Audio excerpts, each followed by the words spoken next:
To all light readers and bookworms out there, Book to Go is a must-visit place for you to satisfy your book cravings. Located at San Miguel, Cordova, Cebu, behind McDonald's. Book to Go offers 2 book shopping options. The first one is the Books Per Kilo Warehouse, where books are sold for 200 pesos per kilo. Minimum purchase of 2 kilos. And the second one is the Retail Bookstore, where you can buy books per piece and even drink coffee while reading your books. Pero naibayad ang coffee ha.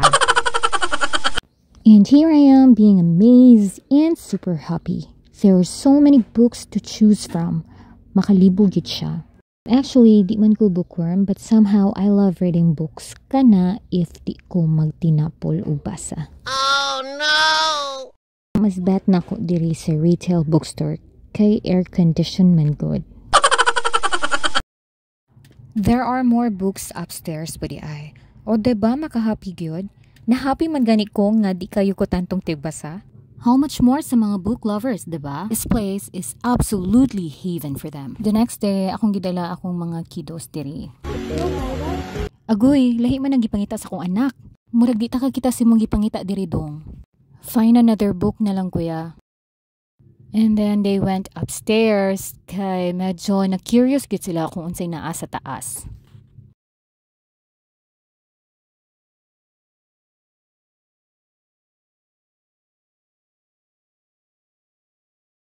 While gatanaw-tanaw sila sa mga books, gikalit kog tawag sa akong anak kay naa daw siya ipakita nako. Lipayan niya nakakita siyangan oy.